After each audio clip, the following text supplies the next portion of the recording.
What is the true measure of a person's worth? Is it the designer label on their handbag, the price of the wine they order, or the power they believe their names commands? For one wealthy socialite, a casual evening out was meant to be another opportunity to assert her superiority. She chose a quiet waitress as her target, unleashing a torrent of insults to amuse her friends. But she made one catastrophic mistake. She never stopped to ask who the woman serving her food truly was. In a world where appearances are everything, she was about to learn that the person you mistreat most might be the one who holds all the power. The Azure Lantern was not merely a restaurant. It was a sanctuary woven from memory and ambition. Tucked away on a quiet, cobblestoned street in a gentrified corner of the city, it was a place that whispered of old money rather than shouting about new wealth. The air inside carried a unique blend of aromas, beeswax from the polished mahogany bar lavender, from the fresh centerpieces on each table, and the distant mouth-watering promise of rosemary and garlic from the kitchen. Soft instrumental jazz flowed from hidden speakers, a gentle current in the river of hushed conversations, and the delicate chime of silver on porcelain.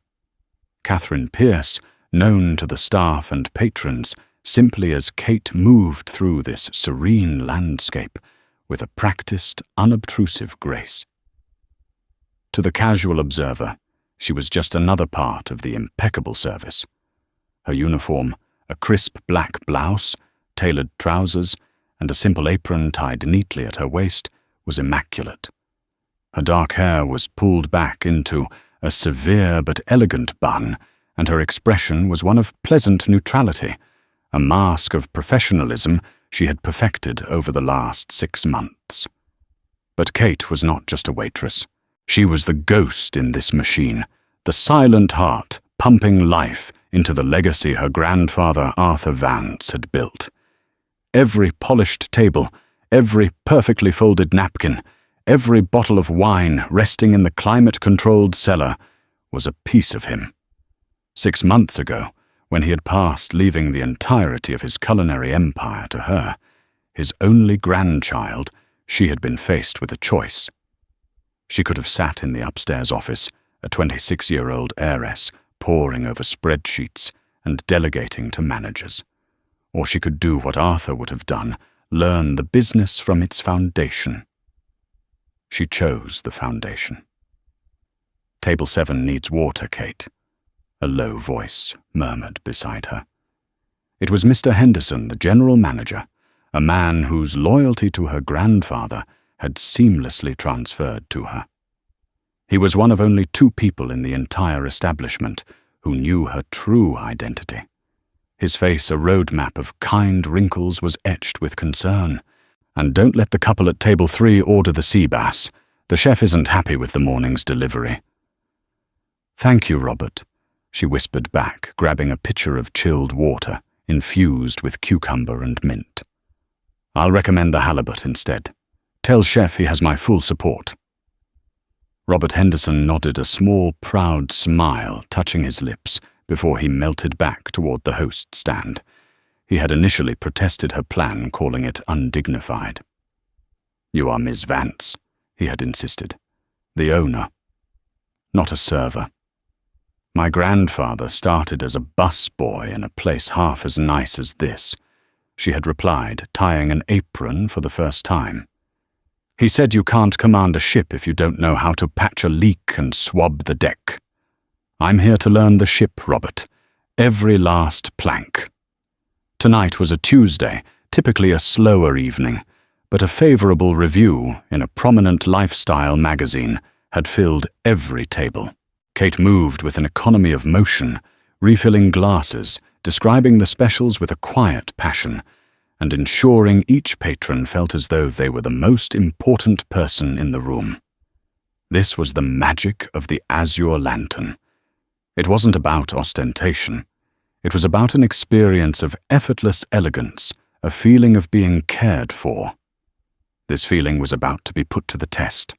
The front door opened, and a wave of cold air followed by a blast of expensive, overpowering perfume swept into the room. 3 women stood framed in the doorway, their silhouettes sharp and demanding against the soft glow of the restaurant. The woman in the center, a vision in a stark white pantsuit that seemed to defy the possibility of stains, scanned the dining room with an air of bored appraisal. This was Veronica Sterling. Veronica was a woman who didn't walk. She made an entrance. Her blonde hair was sculpted into a style that looked both expensive and painful. Diamonds dripped from her ears and encircled her wrist, catching the light and scattering it like tiny, arrogant stars. Her companions Brenda and Tanya were her acolytes, dressed in similarly expensive but slightly less eye-catching attire, their expressions mirroring Veronica's disdain. "Do we have a reservation?" Robert asked, his professional smile firmly in place, though Kate could see the slight tightening around his eyes. "Sterling," Veronica announced, her voice carrying across the dining room, causing several patrons to look up from their meals. She didn't offer the name. She decreed it. "Table by the window, of course." "Of course, Mrs. Sterling. Right this way," Robert said, leading them not to the large window overlooking the street, but to a slightly more private, coveted table in a recessed alcove with a view of the restaurant's small, immaculately kept garden. "I said the window," Veronica snapped, stopping short. "This is our best table, I assure you," Robert said smoothly. "The street window can be prone to drafts." Veronica sniffed a sound of profound dissatisfaction, but allowed herself to be seated. As fate would have it, they were in Kate's section. As she approached the table, water pitcher in hand, she squared her shoulders and fortified her professional mask. She had dealt with difficult customers before. It was part of the job. "Good evening. My name is Kate, and I'll be your server tonight," she began, her voice calm and even. "Can I start you with some of our mineral water, or perhaps a cocktail?" Veronica didn't even look at her. She was busy examining her fork, holding it up to the light, as if searching for microbes. "We'll have a bottle of the Chateau Margaux, the 2005, and make sure it's decanted properly. I can't abide a clumsy pour." Kate made a mental note. The 2005 Margaux was one of their most expensive bottles, a wine that demanded respect. "An excellent choice," she said politely. "I'll go and retrieve that for you right away." As she turned to leave, she heard Tanya giggle. She probably has no idea what that even is. She's likely thinking it's a fancy grape juice. Veronica's sharp, cruel laughter followed Kate all the way to the wine cellar. The storm had arrived. The bottle of Chateau Margaux was a silent, crimson testament to her grandfather's passion. Kate handled it with the reverence of a museum curator handling a priceless artifact.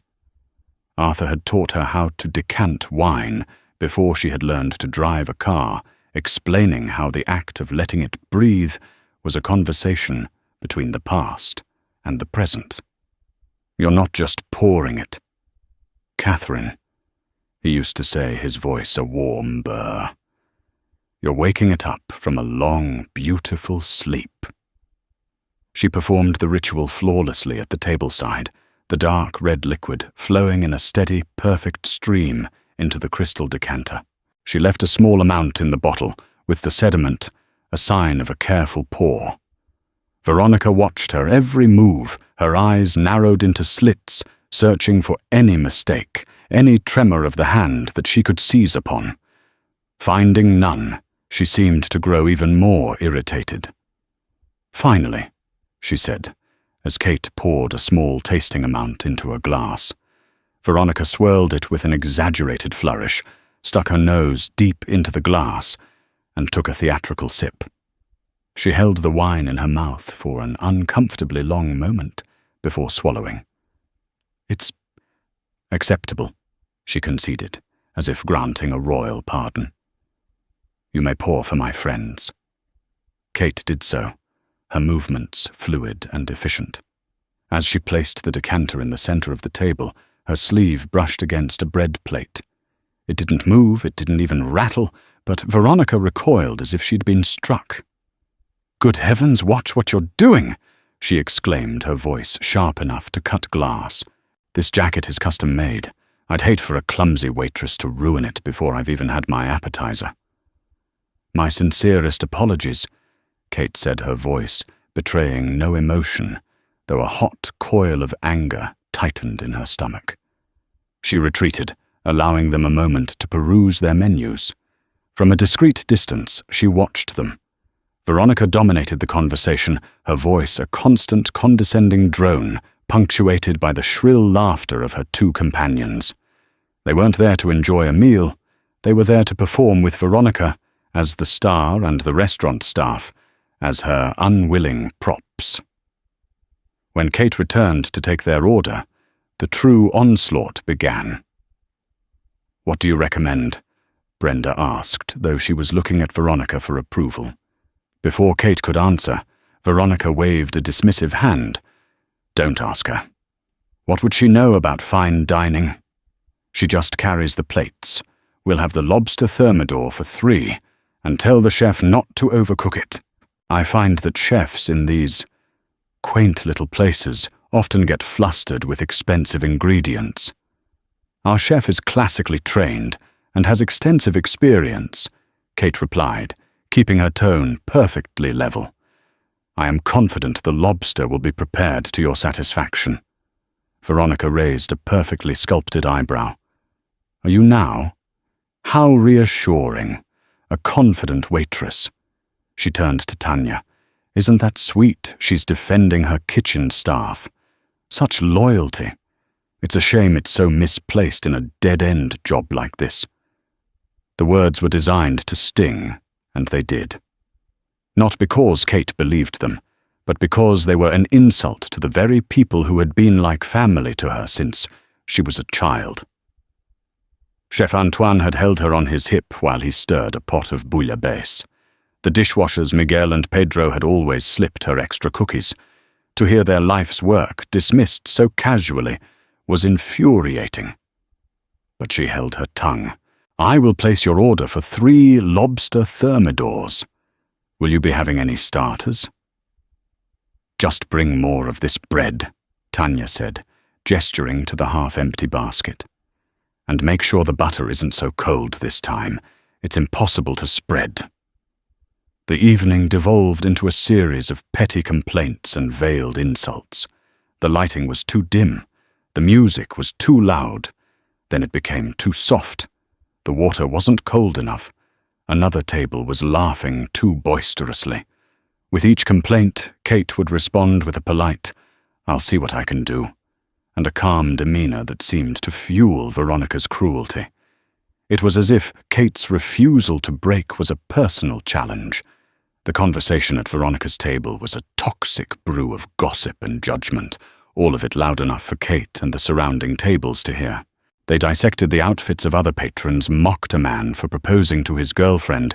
So cliché, Veronica had declared and complained about the state of the world from their gilded perch. At one point, Veronica beckoned Kate over with an impatient flick of her wrist. "You, waitress." Kate was at her side in an instant. "Yes, ma'am." Veronica pointed a long, manicured finger at the small silver locket Kate wore around her neck. It was a simple, unadorned oval, worn smooth with time. It had been a gift from her grandfather on her 16th birthday, and held a tiny faded picture of him on one side and her grandmother on the other. It was her most prized possession. "What is that thing?" Veronica asked, her lip curled in disgust. "It's tarnishing your uniform. This is supposed to be an upscale establishment, not a greasy spoon diner. You should really leave your cheap trinkets at home." Brenda leaned in for a closer look. "Oh, Veronica. Be nice. It's probably sentimental. Maybe it was her grandmother's. Her one good piece of jewelry." The two of them chuckled their laughter, light and airy, yet heavier than lead. The insult was so personal, so deeply cruel, that for a fleeting second, Kate's mask almost slipped. The urge to tell this woman exactly what she thought of her, to reveal who she was, and watch the smug satisfaction crumble from her face, was overwhelming. She could feel her hands clench into fists under the cover of her apron. Her jaw was tight, and she could taste acid at the back of her throat. But then she thought of Arthur. He had faced countless arrogant customers in his long career. Dignity, Catherine. He would have advised, his eyes twinkling. Never let them steal your dignity. It's the one thing they can't afford, and you can't afford to lose. Taking a slow, silent breath, Kate unclenched her fists. She looked not at Veronica, but at a point just over her shoulder. "It is very important to me," she said, her voice quiet but firm. "I apologize if it offends you. Is there anything else I can get for you at this moment?" Her composure was absolute. It was a stone wall against which Veronica's spiteful waves crashed and receded, and it made Veronica Sterling furious. She wasn't just a customer complaining about service anymore. This had become a battle of wills, and in her mind, she was a queen who would not be defied by a commoner. She leaned back in her chair, a malicious glint in her eyes. The main course hadn't even arrived yet, and she was already planning her final decisive attack. The arrival of the main course was preceded by a hush of anticipation, even at Veronica Sterling's table. 3 magnificent plates were carried from the kitchen, each bearing a lobster thermidor cooked to a perfect golden brown, nestled in its shell and smelling of cream brandy and Gruyere. The presentation was flawless, a work of culinary art that Chef Antoine was famous for. Kate placed the plates before the 3 women with practiced care. "Enjoy your meal," she said, her voice a model of professional decorum. For a moment, it seemed as if the sheer beauty of the food might quell Veronica's belligerence. It did not. Veronica stared at her plate for a long moment, her fork hovering over the lobster. Brenda and Tanya had already begun to eat, their murmurs of appreciation audible. Veronica, however, was hunting. She poked at the dish, dissecting it, with the cold precision of a surgeon looking for a tumor. Finally, she found what she was looking for, or rather what she had decided to find. She lifted a small piece of lobster meat on the tines of her fork, examined it under the light, and dropped it back onto her plate with a clatter. Unbelievable! She sighed loud enough to turn heads at the neighboring tables. She pushed her plate away. Completely and utterly unbelievable. Kate was at her side instantly. "Is there something wrong with your dish, ma'am?" "Something wrong?" Veronica's voice rose in theatrical disbelief. "Something wrong. This lobster is rubbery. It's tough and stringy. It's an insult to the magnificent creature it once was. I've had better seafood from a frozen food aisle." Brenda and Tanya immediately stopped eating, their faces masks of concern, though they had just been praising the food moments before. "Mine is a little chewy now that you mention it," Tanya offered weakly. "It's a disgrace," Veronica declared, her voice now carrying across the entire dining room. The low hum of conversation faltered as patrons began to watch the unfolding drama. This was exactly what she wanted an audience. "I'm very sorry to hear that," Kate said, her training kicking in. "I can have the kitchen prepare another one for you immediately. And wait another half hour while my friends finish their meal? I don't think so." Veronica scoffed. "I don't want another one. I want to know how a restaurant with this reputation can serve something so patently awful. It's false advertising is what it is." She stood up, her chair scraping loudly against the polished floor. Her voice, already loud, became a shrill proclamation. "I want to see the manager, right now. This level of incompetence is simply staggering. And you," she said, jabbing a finger directly at Kate, "you are the face of that incompetence, standing there with your blank expression And your cheap little necklace.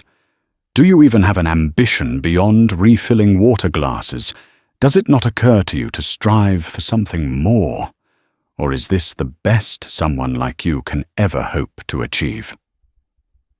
The insult was no longer just about the food or the service. It was a character assassination delivered on a public stage. Kate felt the stares of the other diners like physical blows. She could see pity in some eyes, amusement in others. Her cheeks burned with a heat that had nothing to do with the warmth of the dining room. She felt small, exposed, and utterly furious. The line had been crossed. This was no longer about a difficult customer. It was about a cruel woman attempting to destroy another person's dignity for sport. "I demand to see your manager," Veronica repeated, her voice reaching a crescendo. Or is he hiding in the back, too ashamed to face his customers? "I will get him for you," Kate said, her voice dangerously quiet. The mask of the professional waitress was cracking, and the steel of Catherine Vance was beginning to show through. She turned to walk away, her body rigid with suppressed anger. "Oh, and when you do," Veronica called after her, a final venomous shot. "Tell him his hiring standards are abysmal. Perhaps he should consider hiring people with a bit more substance." This place was supposedly founded by a man of taste, Arthur Vance. He would be rolling in his grave if he knew his legacy was being tarnished by minimum-wage nobodies. That was it.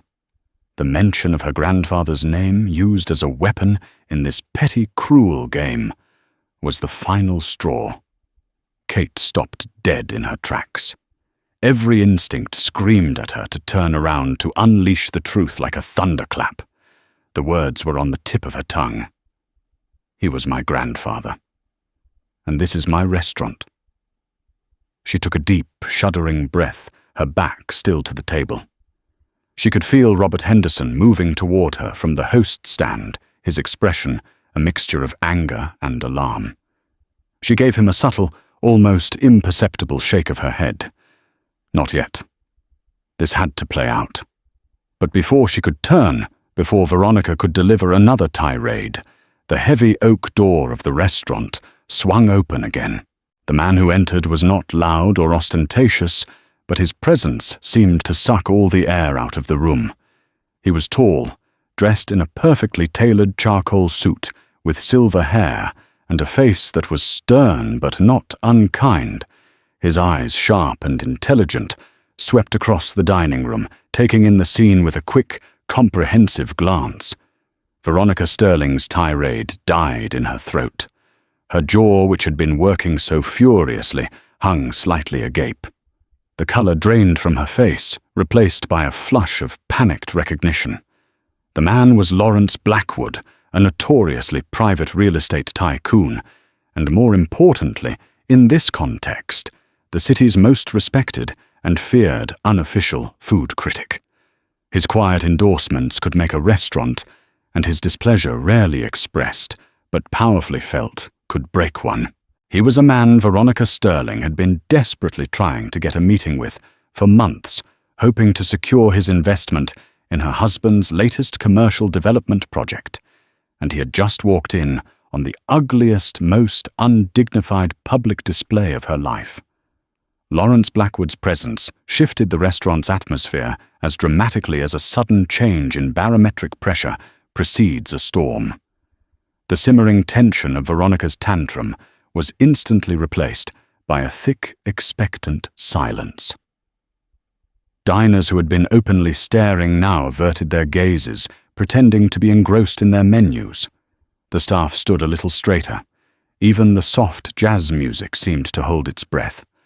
Blackwood's gaze swept the room once more, his expression unreadable. He took in the scene, the pushed-away plate of lobster, the two sycophantic friends, looking deeply uncomfortable, Veronica Sterling, frozen mid-harangue, and Kate standing with her back to him, her posture rigid with a tension that spoke volumes. Robert Henderson, seeing his opportunity, stepped forward. "Mr. Blackwood, good evening. We weren't expecting you." A last-minute decision? Robert Blackwood's voice was a low, pleasant baritone that commanded attention without demanding it. I was hoping for a quiet meal. It appears I may have chosen the wrong evening for it. His eyes flickered meaningfully toward Veronica's table. Veronica, snapping out of her stupor, saw her chance to salvage the situation, or at least to reframe it. The predator of a moment ago was gone, replaced by a victim desperate for sympathy from a person of influence. She forced a strained, brittle smile onto her face. Mr. Blackwood Lawrence, what a surprise! She gushed, smoothing down her white pantsuit as if to physically erase the ugliness of the last 10 minutes. I'm so sorry you had to walk into this utter mess. She gestured vaguely toward Kate.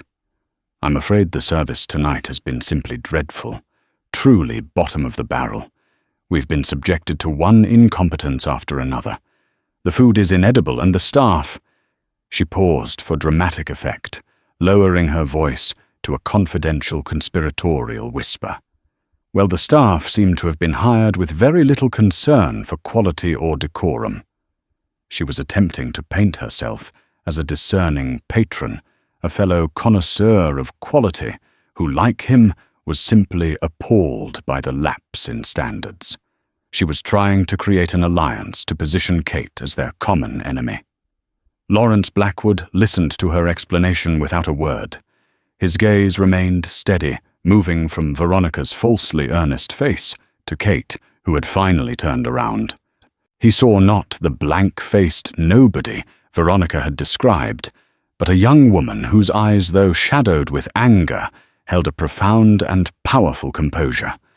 He saw the dignity her grandfather had instilled in her.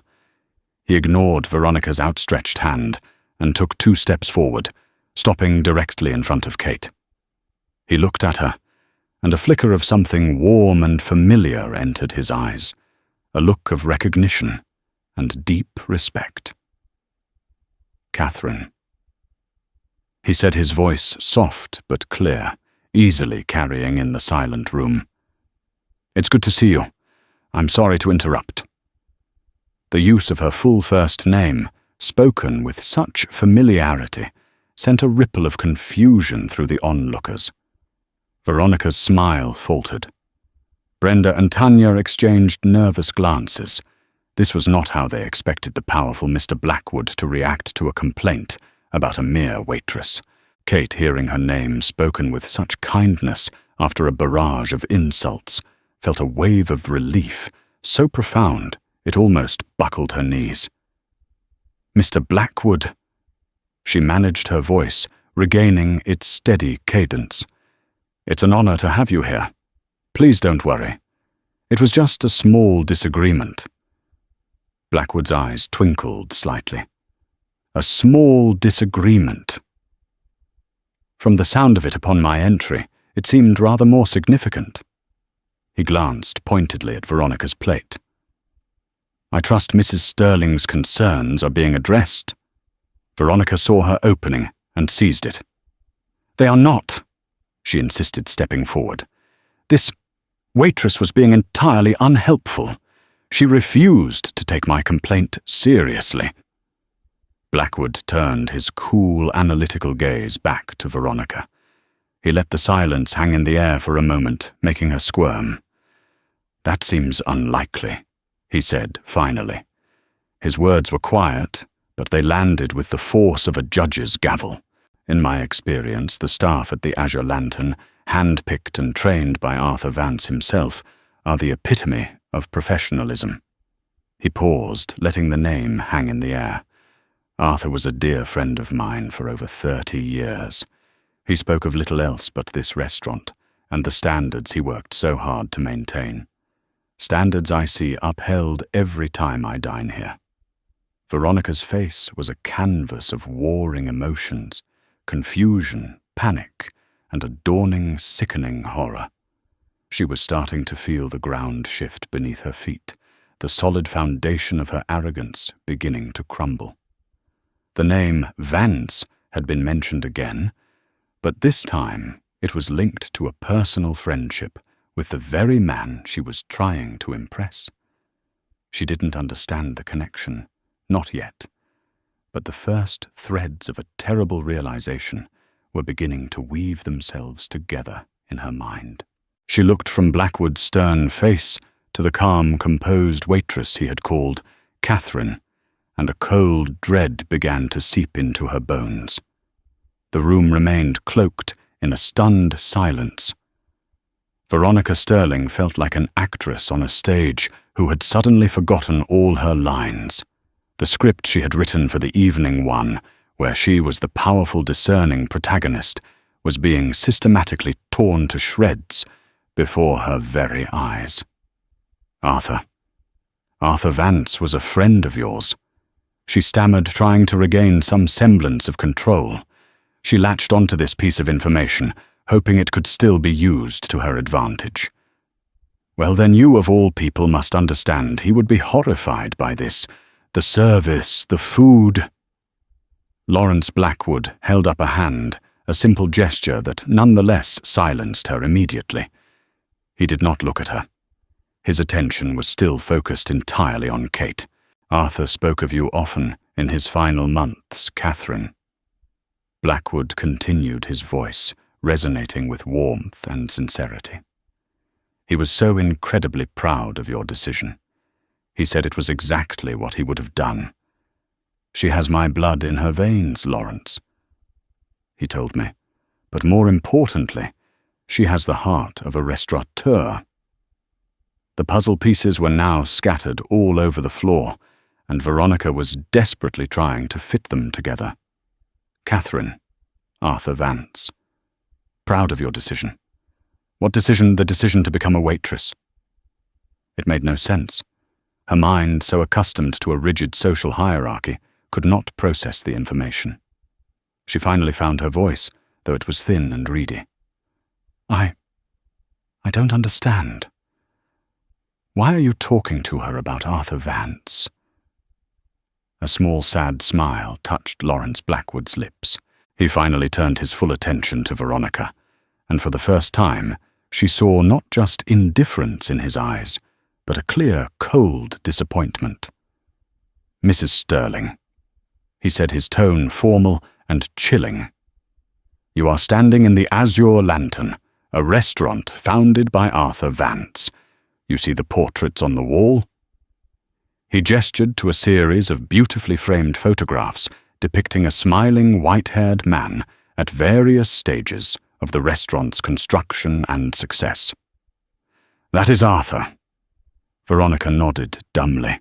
Of course she knew that. It was part of the restaurant's lore, the reason for its established prestige. And this, Blackwood said, turning back to Kate with an air of quiet presentation, is Catherine Vance, Arthur's granddaughter, and since his passing the sole inheritor and owner of this establishment. The words dropped into the silent dining room like stones into a perfectly still pond. The resulting ripples of shock were palpable. Brenda and Tanya gasped audibly. The nearby diners who had been trying to feign disinterest were now staring openly, their mouths agape. Robert Henderson, standing near the host stand, allowed a slow, satisfied smile to spread across his face. But the full force of the revelation hit Veronica Sterling like a physical blow. She staggered back a step, her hand flying to her chest. Her face, already pale, turned a ghastly shade of white. "Owner," she whispered the word barely audible. It was a question, an accusation, and a plea all at once. Her eyes darted from Blackwood to Kate, searching for any sign that this was some sort of elaborate, cruel joke. She saw no joke in Kate's eyes. The calm, professional mask of the waitress was gone. In its place was the cool, appraising gaze of an owner. The quiet woman she had spent the last hour tormenting, the nobody, whose life she had dismissed as a dead end, was the proprietor of this entire world. The woman whose cheap locket she had mocked was wearing a priceless heirloom from the very founder Veronica had invoked. Her mind raced, replaying every insult, every condescending remark, every sneer. "Do you know who I am?" she had implicitly demanded all evening. Now the question was turned back on her with devastating force. She had insulted Catherine Vance's staff, her food, her uniform, her ambition, her character, and most unforgivably, her grandfather's legacy.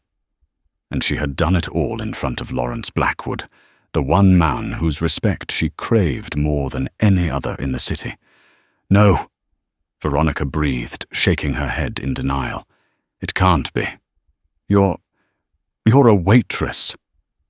Kate took a single step forward. Her posture had changed. She stood taller, her shoulders squared, no longer the subservient employee, but the woman in charge. The apron still tied around her waist seemed less like a uniform and more like a symbol of her commitment.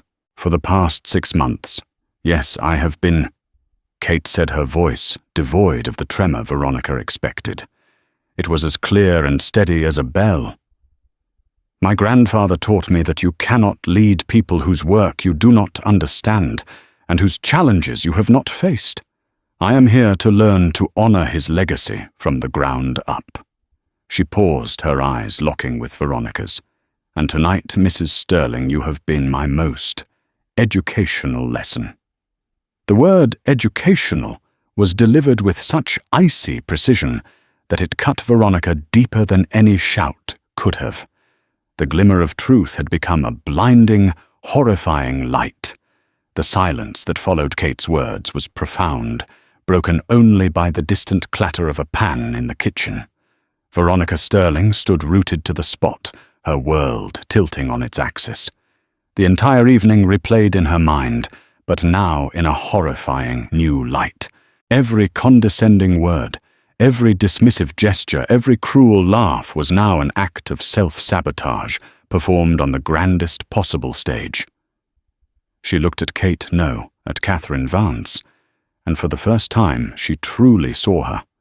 She saw the quiet strength that had been mistaken for meekness, the professionalism that had been misread as weakness, and the deep, unwavering sense of self that had made her impervious to the insults. She had been trying to bully a queen who had chosen for a time to walk among her subjects. Brenda and Tanya, sensing the catastrophic shift in power, began to subtly distance themselves from Veronica, their expressions shifting from sycophantic support to outright horror. They were social creatures, and they knew a sinking ship when they saw one. Lawrence Blackwood watched the scene unfold with a stoic expression, but his eyes, fixed on Veronica, were cold with judgment. He had witnessed her true character, unfiltered and ugly, and it was clear no business deal would ever be on the table between them now. The Sterling name in his mind was now synonymous with vulgarity and cruelty. It was Kate who finally broke the spell.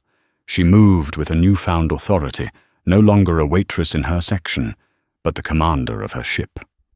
She walked calmly to the table and picked up Veronica's plate, the one containing the supposedly rubbery lobster. She examined it for a moment before looking directly at Veronica. Chef Antoine has been the executive chef here for 25 years. She said, her voice even, but carrying an unmistakable edge of command. He was my grandfather's first hire and his closest friend. He trained in Lyon under Paul Bocuse. He would sooner cut off his own hand than send out a piece of overcooked lobster. What you did here tonight was not a complaint, Mrs. Sterling. It was a performance, and a deeply malicious one at that. She then turned to Brenda and Tanya, who both flinched under her direct gaze. "And you both claimed your lobster was chewy as well, correct?" Tanya paled, shaking her head frantically. "No, I just thought. Veronica said."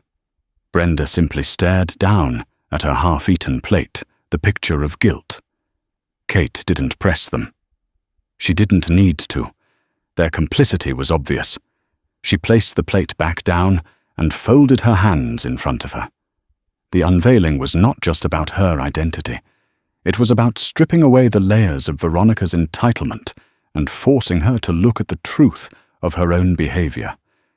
Let me tell you what my grandfather, Arthur Vance, believed.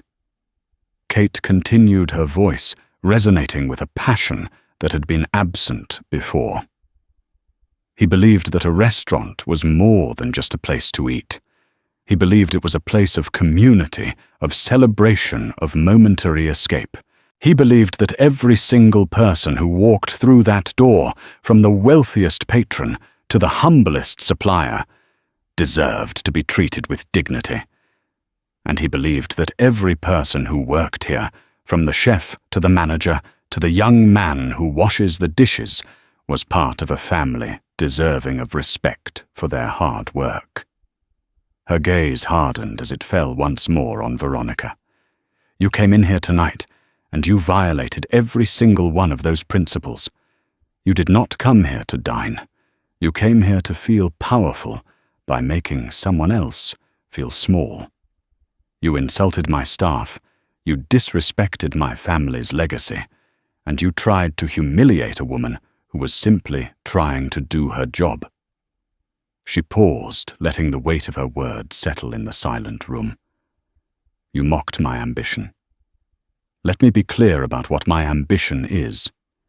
It is to ensure that this restaurant, my grandfather's dream, continues to be a place of warmth, excellence, and respect for another 50 years. It is to lead a team of dedicated professionals who are proud of the work they do.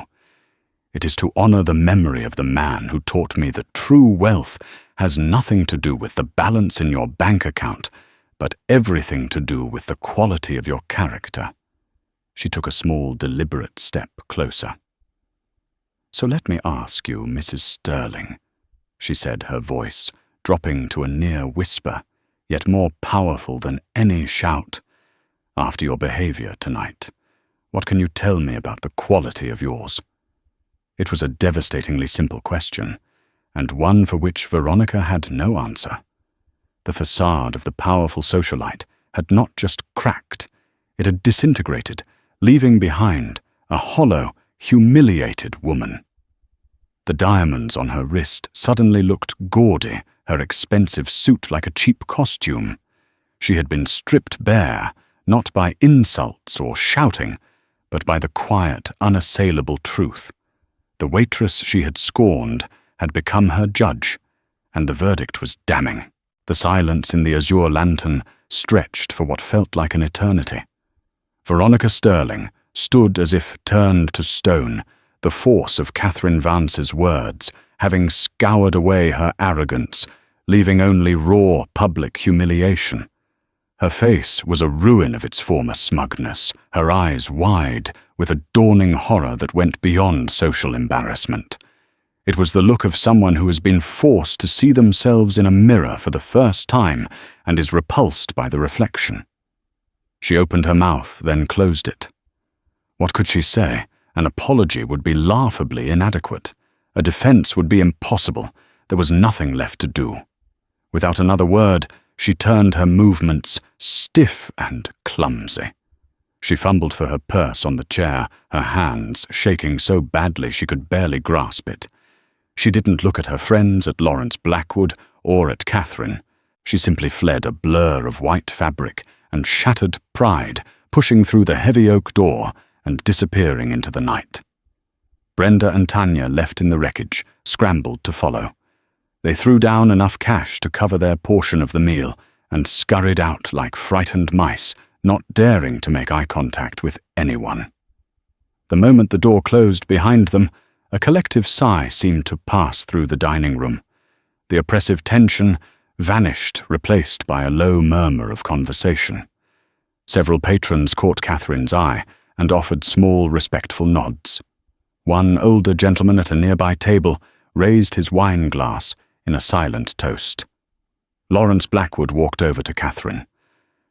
Your grandfather would have been prouder than ever tonight, Catherine, he said, his voice full of genuine warmth. You handled that with a grace and strength that he would have admired immensely. Thank you, Lawrence, she said, a real smile finally gracing her lips, though it was tinged with exhaustion. I appreciate you being here. I have a feeling you would have managed just fine without me, he countered with a knowing look. Now, if you're not too busy, I believe I still need a table for one. A genuine laugh escaped her. Of course. Robert, she called out, her voice, once again that of the owner. Please find Mr. Blackwood our best table. His meal tonight is on the house. I wouldn't dream of it, Blackwood insisted. Please, Catherine said, her tone leaving no room for argument. Allow me. It's the least I can do for a friend of the family. As Robert Henderson led a smiling Lawrence Blackwood to his table, Catherine took a deep breath, the adrenaline of the confrontation slowly beginning to fade. She caught the eye of her staff. The busboys, the other servers, the bartender. They were all looking at her with a new level of awe and respect. She wasn't just the boss's granddaughter anymore. She was their leader, one who had worked alongside them and had defended their collective dignity with a quiet and terrible power. She walked towards the kitchen, pushing through the swinging doors. Chef Antoine stood there, a massive man with a fierce expression that melted the moment he saw her. I heard everything, he said, his French accent thick. That woman. Incroyable. He wiped his hands on his apron and pulled her into a surprisingly gentle hug. Arthur would be beaming.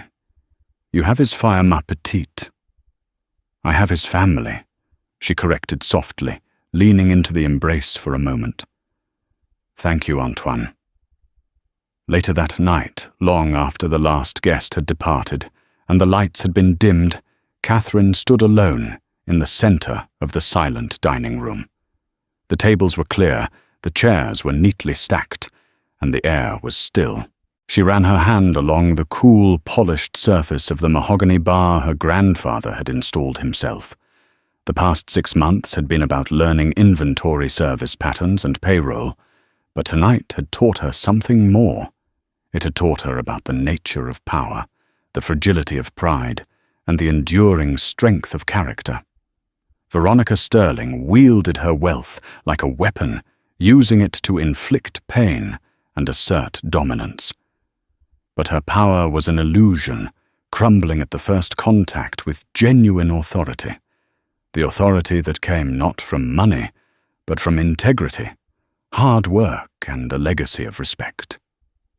Catherine took the silver locket from around her neck and opened it, looking at the tiny faded photograph of her grandfather.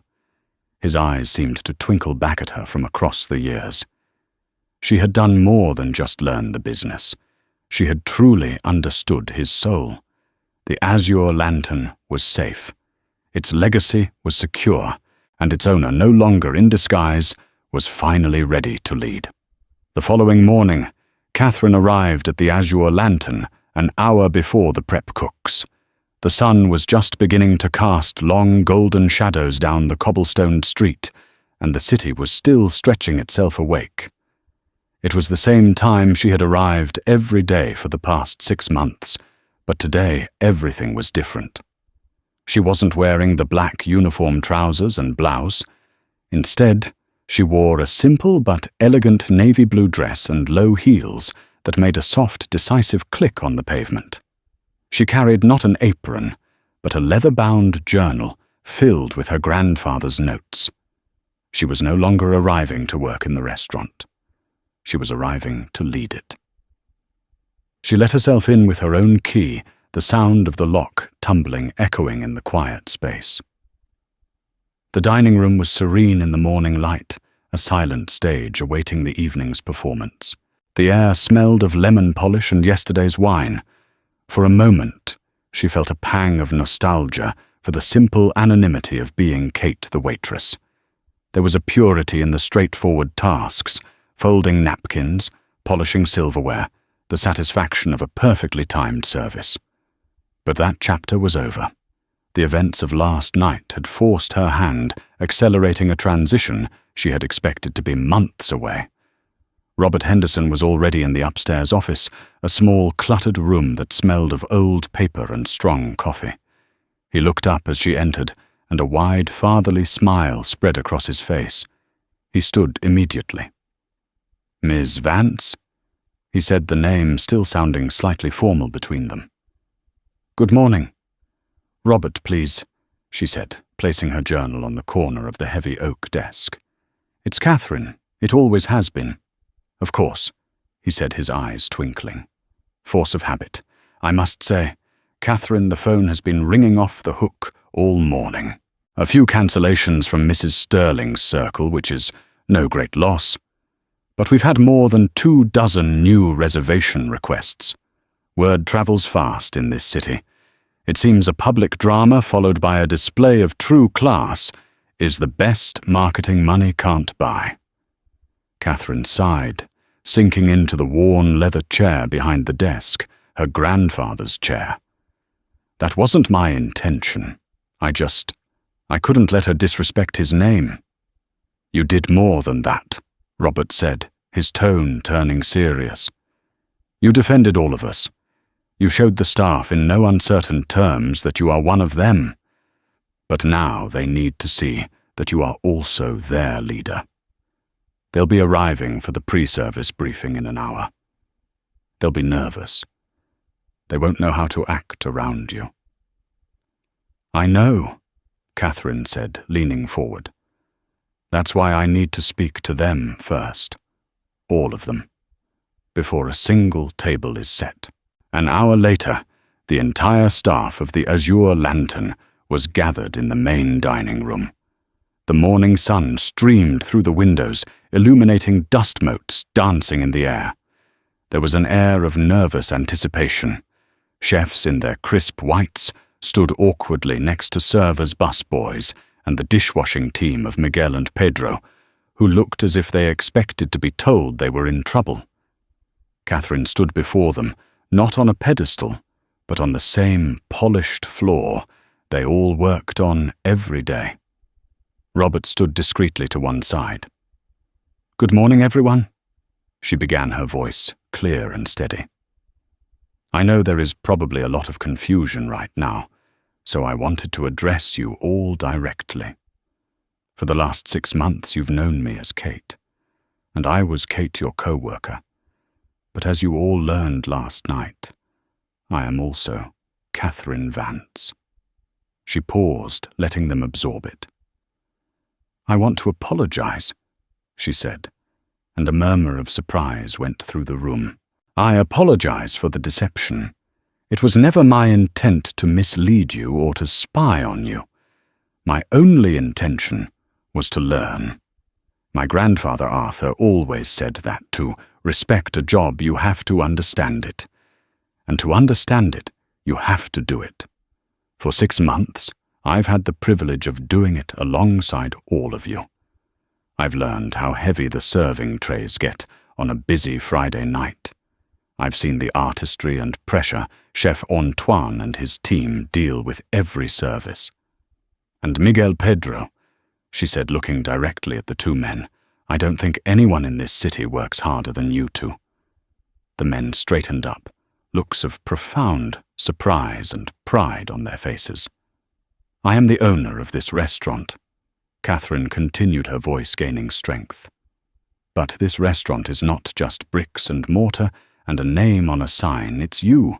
It's all of you. You are the legacy. My role now changes.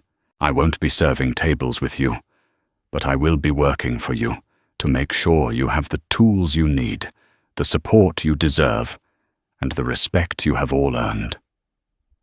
Nothing is more important to me than preserving the family that my grandfather built here.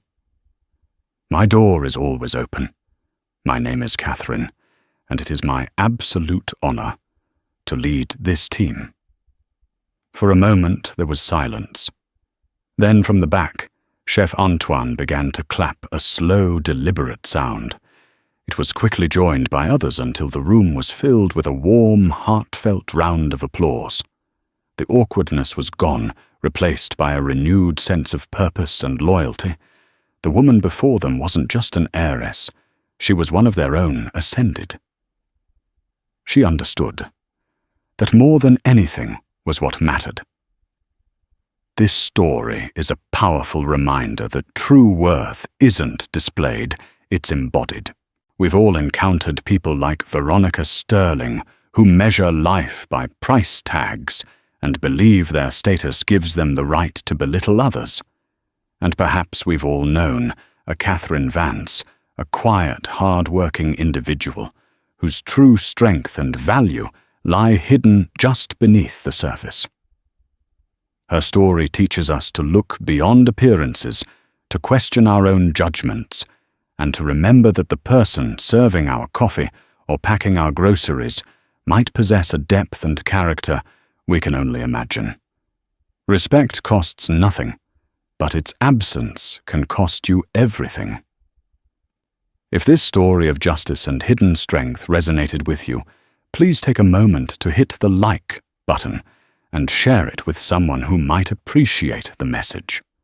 And don't forget to subscribe to our channel for more real-life stories that will inspire, entertain, and to make you think. What are your thoughts? Let us know in the comments below.